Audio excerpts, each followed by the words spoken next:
here in our audience, and they open their gardens for people to come and look at their daylilies at no cost. The Waldrops, Camilla, Arthur, back here. There's Camilla. Claude. We are, am I missing somebody? No, y'all are not an HS. But there's several in this area of the state. And, just contact them. Go to the AHS website. There's a list of daylily display gardens. We're Region 5. Georgia makes up the entire Region 5. Just contact the owner. The contact information is there on the AHS website. And make an appointment to come see their garden when the daylilies are blooming. Ask them about certain daylilies. If you're interested in one, ask, do you grow it? How does it grow for you?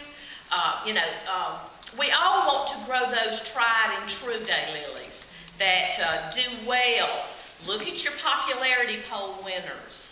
Look at, once again, go on the AHS website. You can find this information. You can find popularity poll winners on the Region 5 website.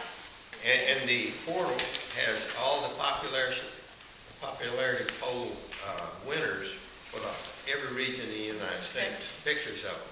And the AHS have all the winners of AHS awards. These are winners already.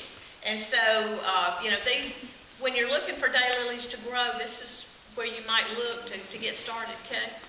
I'd ask the panel to share with us your must-do list for spring, summer, and fall.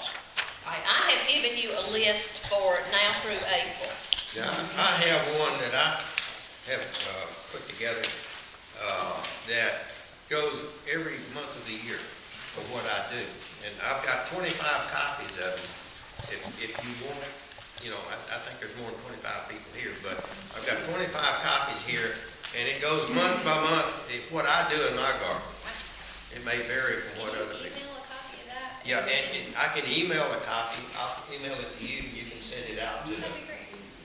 Question? everybody. Yes, my wife and I just moved down from Massachusetts, and we're going to be having a house built in Dallas. And the land isn't even cleared yet, but it should be shortly.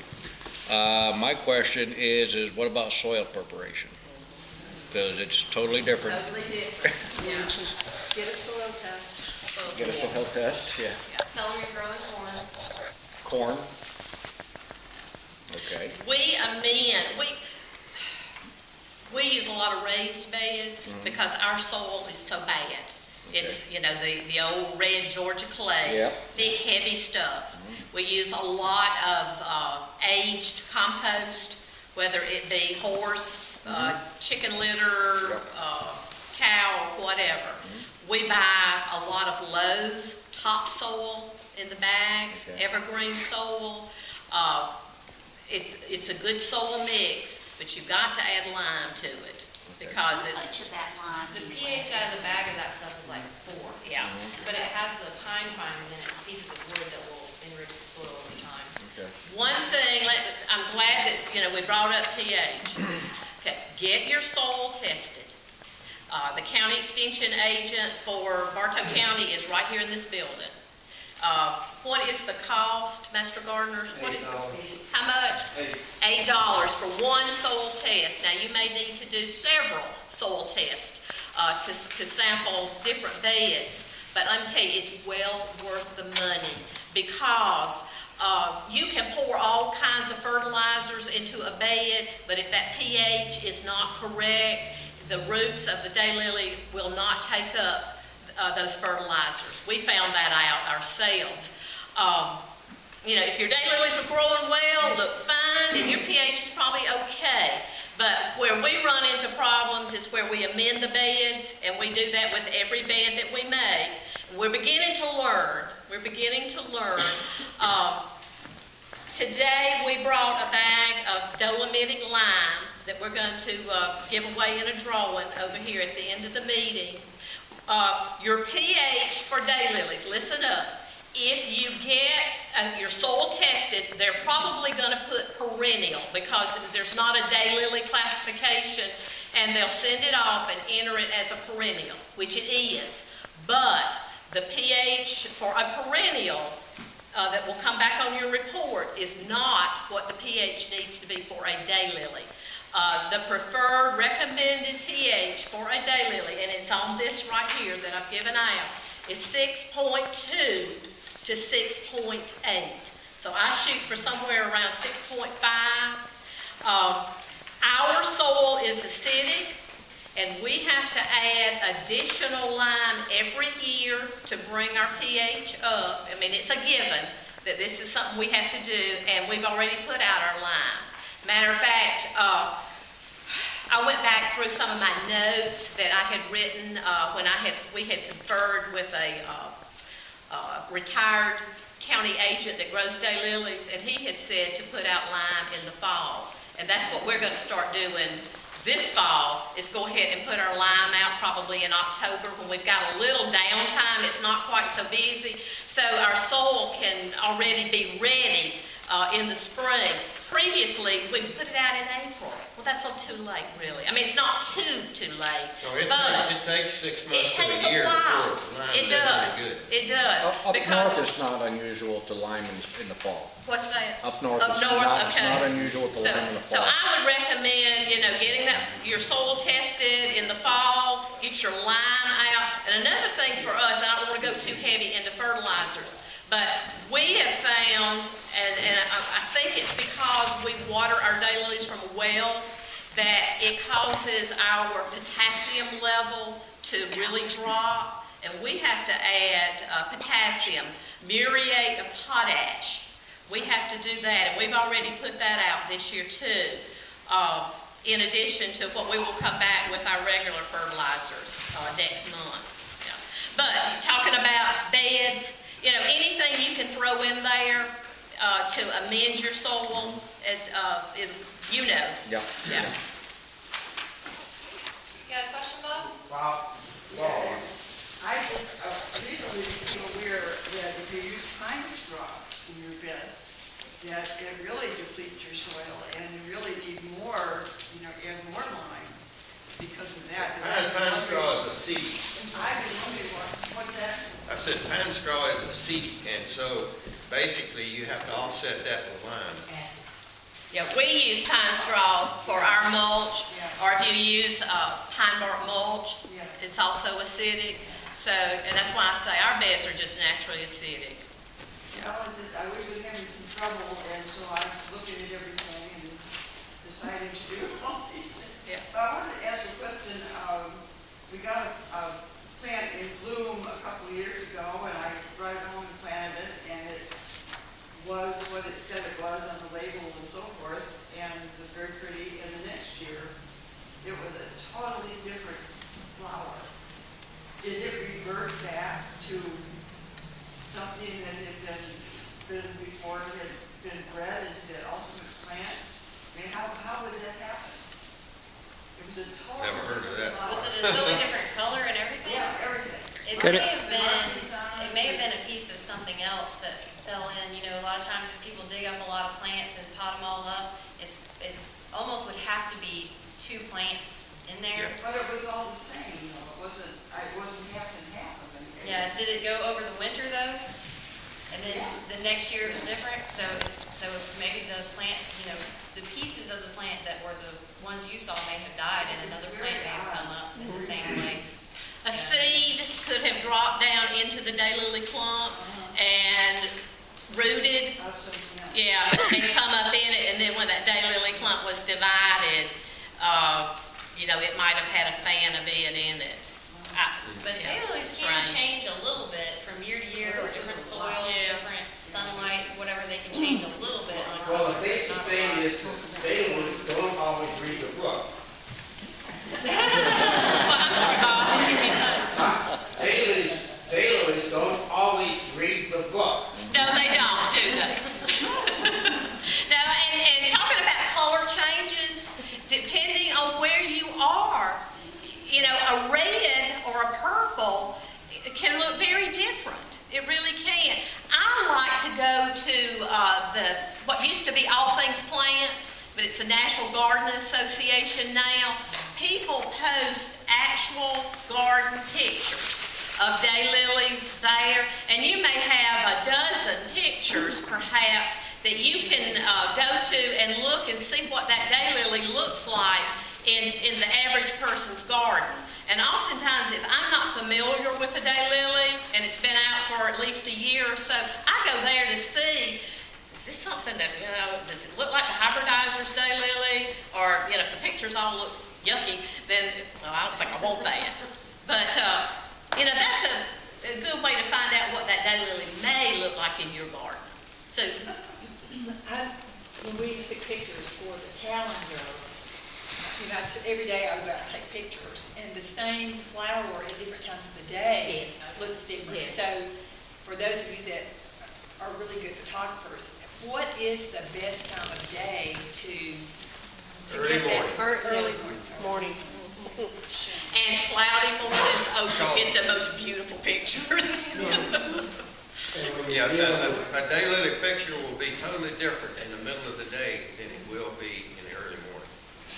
And when you're taking pictures, when you're looking online at the coloration, Right. and then you bring it into fluorescent lighting, especially your reds, they're gonna sometimes look black. Yet you take it outside, take a picture, and look at the picture, and it's red.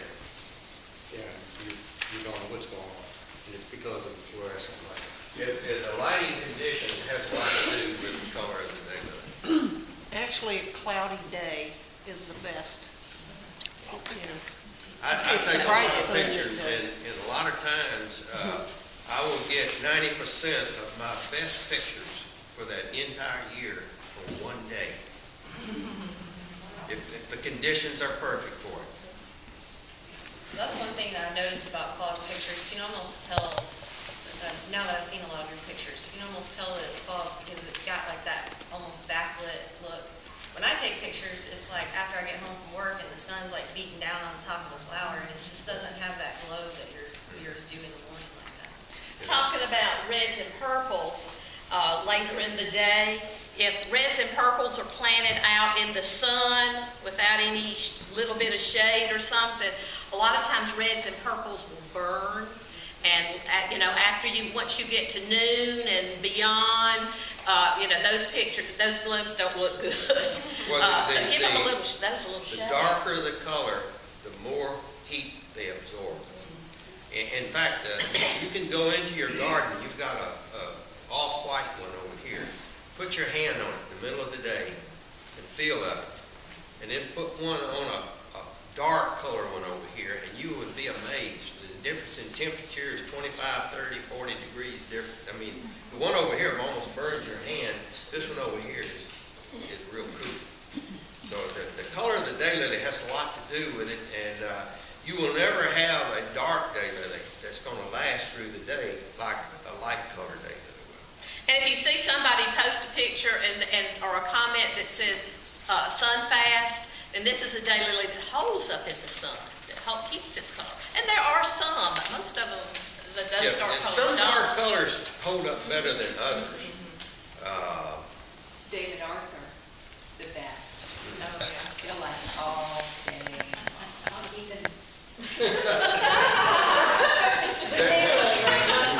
There's one daylily that I have that Carol Emmert did called Faith that Moves Mountains. And it's real dark. And it holds up real well in the sun. I mean, nothing like a light color, but it holds up better than most darks do. To keep your hair from getting too hot in the summertime, Yeah. if you lighten the color like many of us have learned to do, it's not nearly as hot. There was a question a while ago about... See any hair up there? That's why you wear a cap. Wear a cap or a hat, too. There was a question a while ago about companion plants for daylilies. Now, generally speaking, in a daylily bed, it's only daylilies, but you have companion plants around. But couldn't you mix them if you wanted to? You put them far enough, the daylilies far enough apart. And you got to be careful, though, about companion plants that you use. You don't want those that will just become invasive because they'll crowd out the daylilies. speaking about crowd night daylilies, Carlette brought up a good example, and that's the Kwanzaa daylily, or the, Kwanzaa is the, yes, Kwanzaa is the double. The fulva is the single orange ditch lily that you see growing on the side of the road. Don't mix those with your daylilies because they will take over and they will kill out other daylilies. I mean, they're beautiful. That's where we got started was with the ditch lilies and the Kwanzaa. Just be sure and keep them separate. Concrete blocks. Yes. But they run. Even sometimes that doesn't work. They go. The ag department has classified that as an invasive species. That's how bad it is. Well, and one thing I've found as far as companion plants are concerned, there are no blue daylilies, but there are blue companion plants.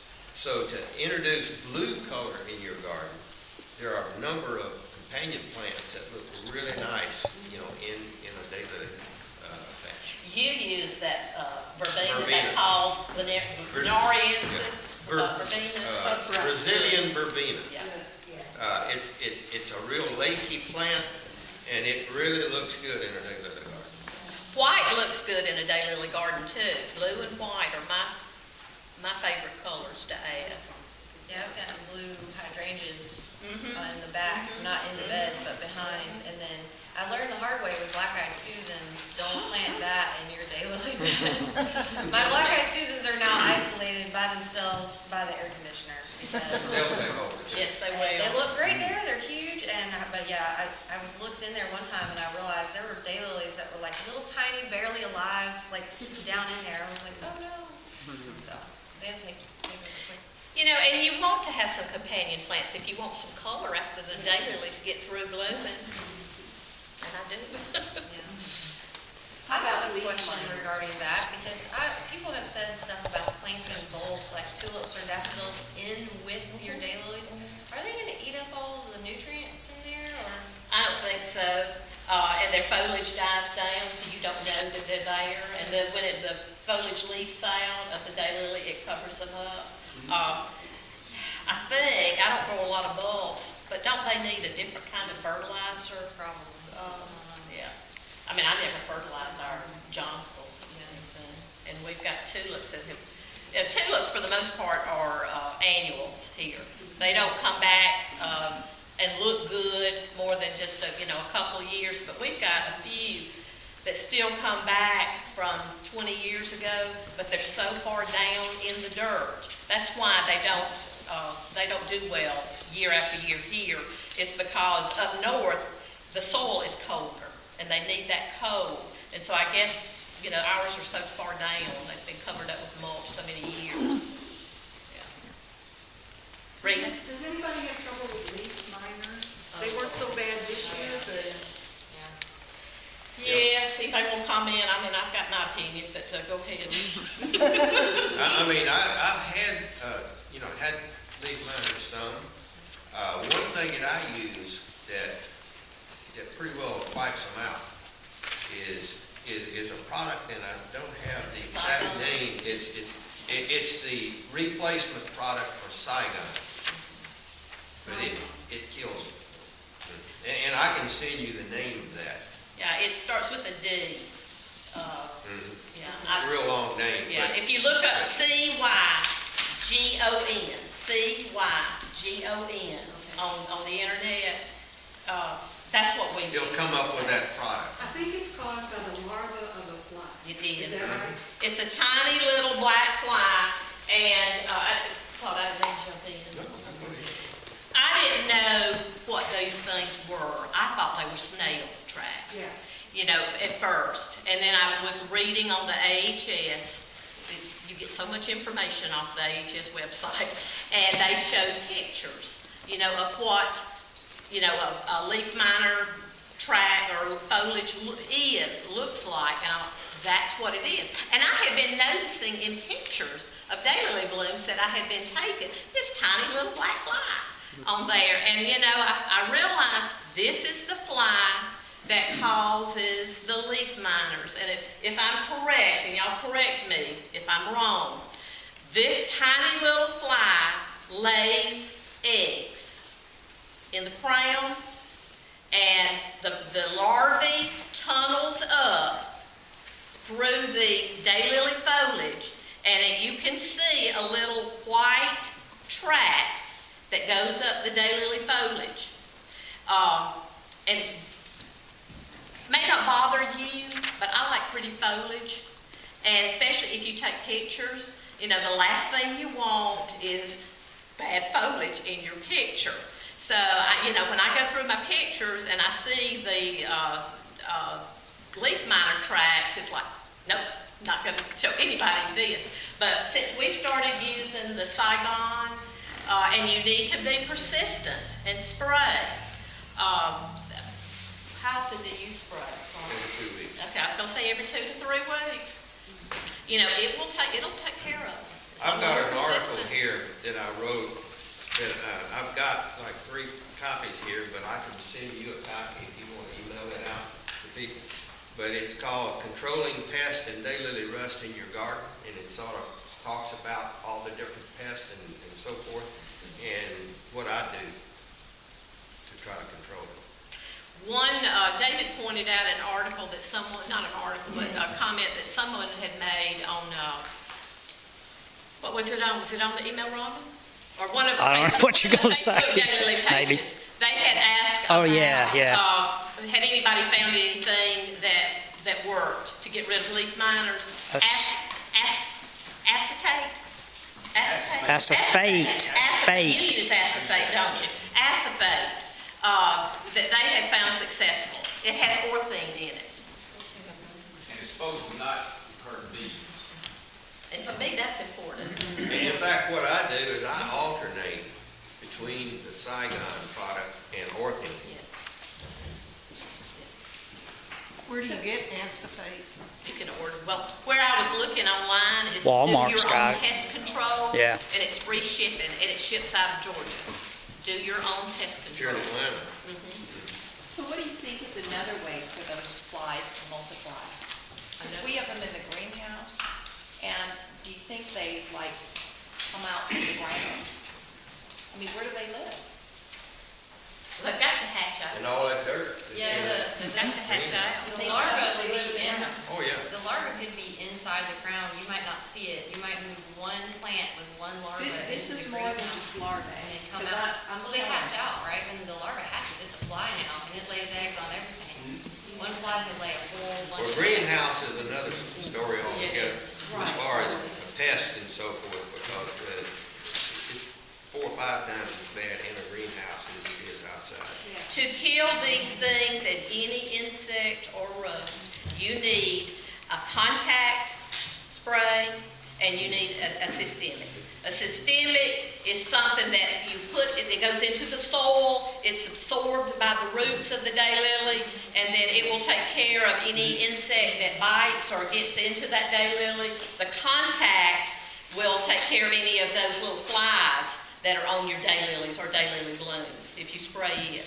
And I know that they say don't combine chemicals, but most chemicals you can read your label, and if it says do not combine with such and such, don't do it. But we combine because otherwise we'd be spraying all the time every day. I wouldn't get anything else done. But I combine our insecticide, our fungicide. The Saigon will also take care of spider mites, so I don't have to do a miticide now.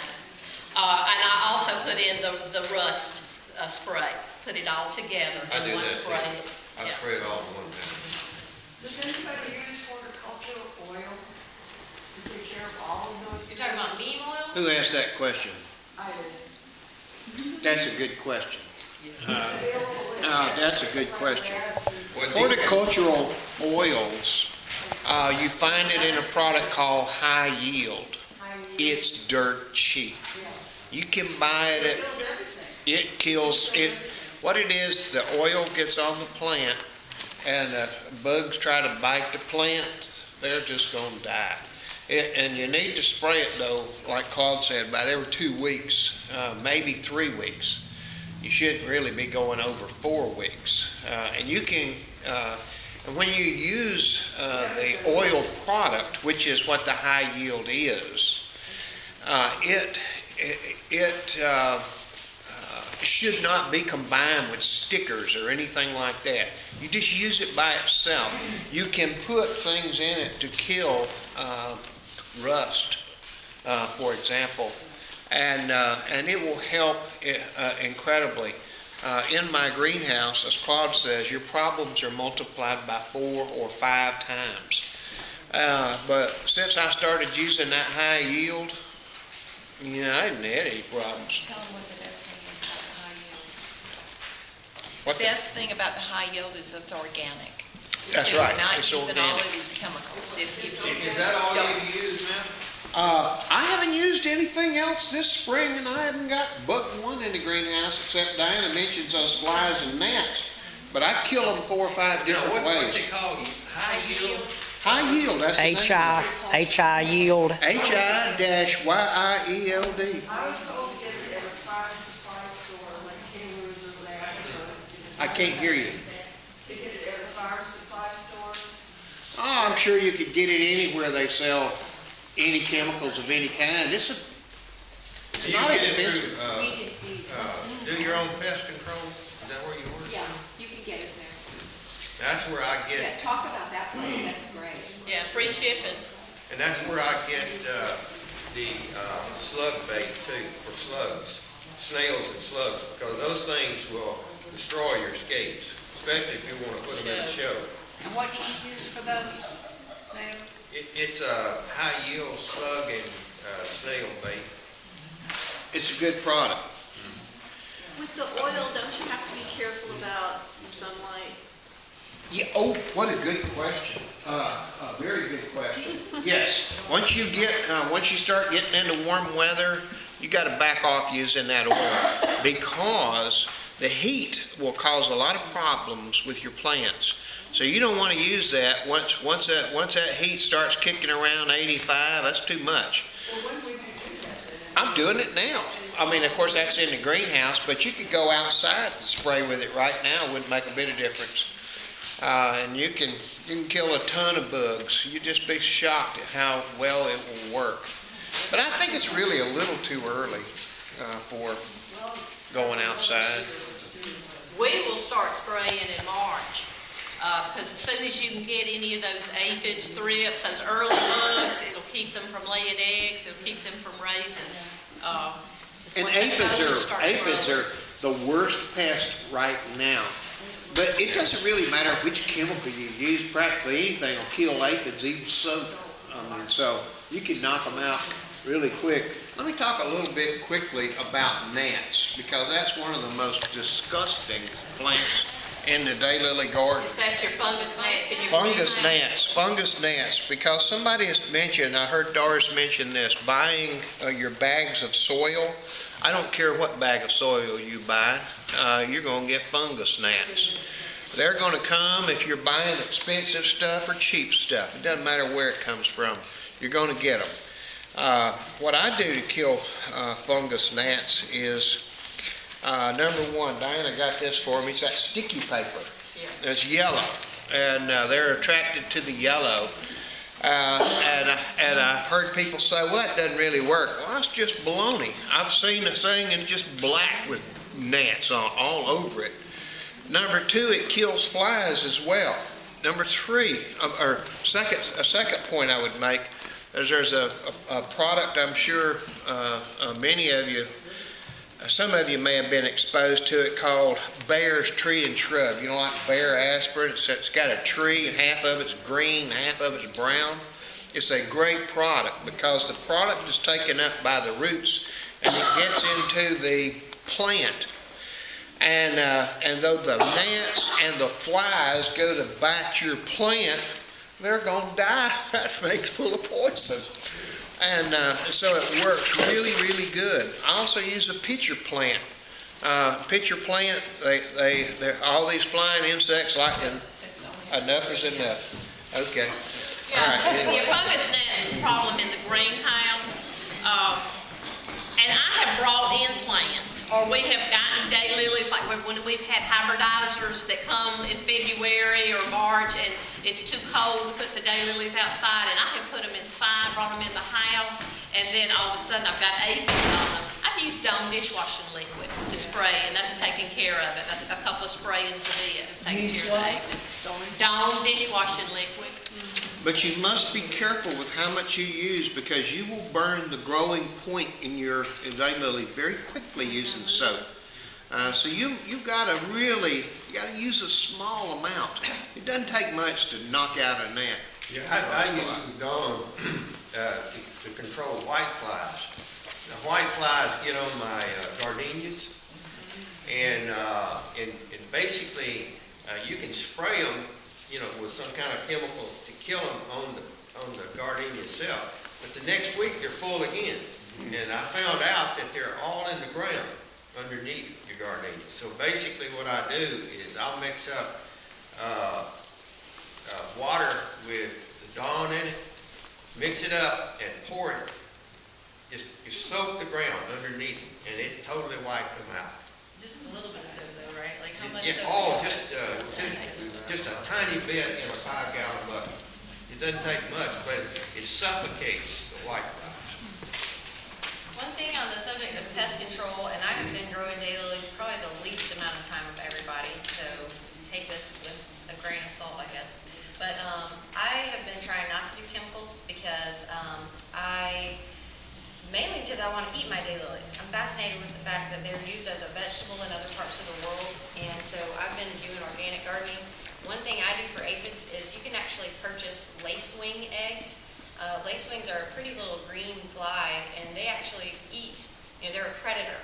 So there are other predators you can buy for different insects, so if you have an issue and you want to have an organic garden, you can actually purchase insects to sometimes to control, especially in my situation, small backyard garden, no greenhouse, just a simple setup there. I have been able to avoid chemicals, so you could try that too. That's what I was going to say. If you use the flowers as a food, you do not want to use a systemic product because you will poison yourself. Okay? Because anything that kills the insects will also kill you as a human. So what they said about the horticultural oil, it is safe because it doesn't poison the plants, the pests. It just, like they were saying, it just suffocates them. It would be okay to use the Dawn dish detergent because it just suffocates the pests. It doesn't poison the plant. So if you're looking for edible flowers, you want to be careful about what kind of chemicals you're using on there, because there are some things like that Safer Soap is a soap product similar to the Dawn liquid. So there's some things that you can use, and you can, reap some benefits from your flowers too. When you're considering what you want to use for insecticides, you really need to do some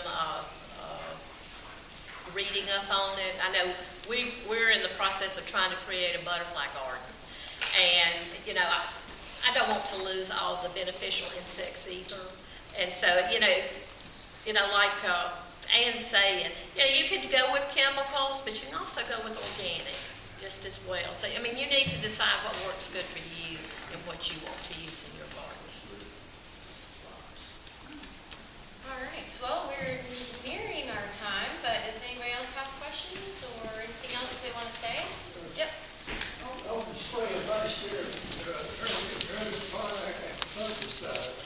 So they say spray it real early this year, but then I've always been told that don't spray when it gets over 50 degrees. Because then you get damage to the plant. Go by what's on the container. Follow those instructions I've said. But they say on 50 degrees, it could be at 50 degrees at 12 o'clock, and it turned to 30 at night. So it's And you kind of have to pick and choose when you do things like this. I know I spray Roundup in the wintertime, but I wait for those warmer days, and I know that it's gonna take a whole lot longer for it to act, but, yeah, you really need to read. Carol? Fire ants. Oh.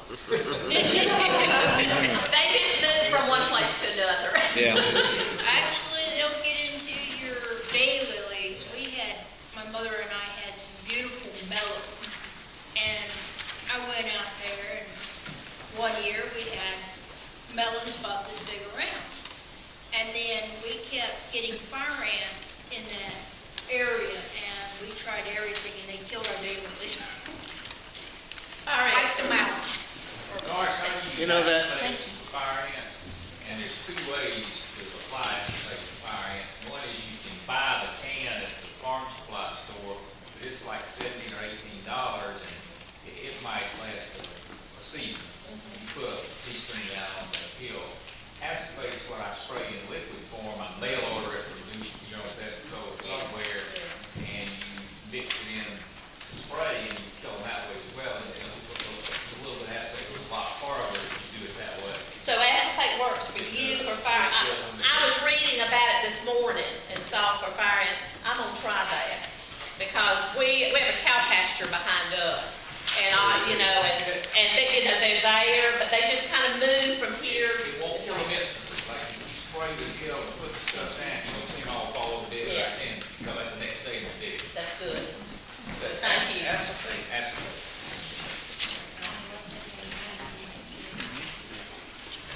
While we're winding down, today we're going to be giving away a bag of dolomitic lime and 2 bags of Epsom salt. Epsom salt has magnesium in it, which the magnesium helps to green up your daylily foliage. We're going to have drawings for those right at the very end of the meeting. So if you've not put your name in the butter tubs, if there's one or both of those, put your name in the tub and we'll have a drawing, but you've got to be present to win. Okay, any other questions, comments, tips, and tricks? And somebody in the back, Are we ordering copies of the latest billing book? Oh, yes, there's a new publication. We will definitely do an order for that. I'm not sure exactly when, but I think it's on, is it Unusual Forms? Yeah, spiders and unusual forms. So there was a book published by AHS last year about double flowers, and we might even still have a We did, and we'll bring those to the next meeting. So if you guys want one, let us know. But yeah, the newest publication is about unusual forms. They have been really gaining in popularity. So typically they come out with a club deal so that we could buy like whatever it is, 10 or 15 copies at a time. And it's less shipping and less cost for all of you guys, and we just give them to It you guys almost at cut home. the price in half. Everybody does it that way. Yeah, so not everybody has to pay individual shipping, we just pay for one box and we get a discount. So we'll do that. I'll look into what the club order quantity is. Yeah. And see if it's 10. 10 or more. Right. So we'll at least do 10, maybe 15. Heck, I'll buy a couple of them at least. All right, we still have some calendars, yeah? We do. We have, how many did you order? 60. 60, okay. I'm gonna tell the story, Carlette, okay? All right, Carlette here has taken care of our calendars. Let me back up for our visitors. We have a photography contest. We've done this for 2 years now, and we'll do it again.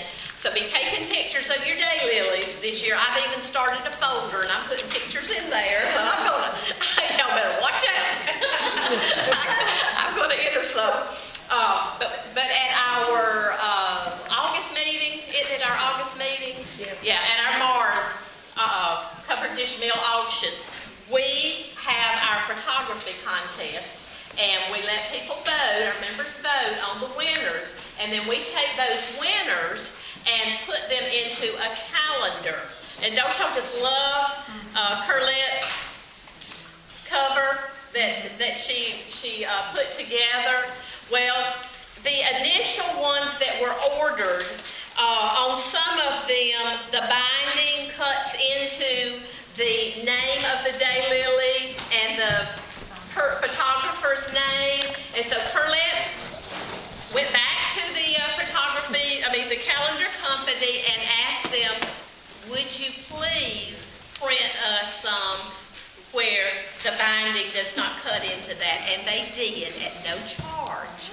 And so, you know, those have already, all those pre-ordered ones have already been claimed, but we have those first orders, and there's not a thing in this world wrong with these. So, if you want to buy one of these and have a calendar with daylilies, then they are for sale for the same price, which is only $10. $10.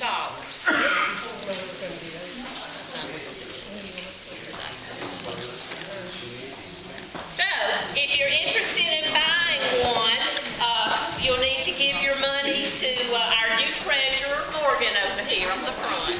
And I'll set them over here by him. All right. Yes. I would like to thank everyone who came early to set up, and this will be a regular feature, and the people that will stay later to fix everything up.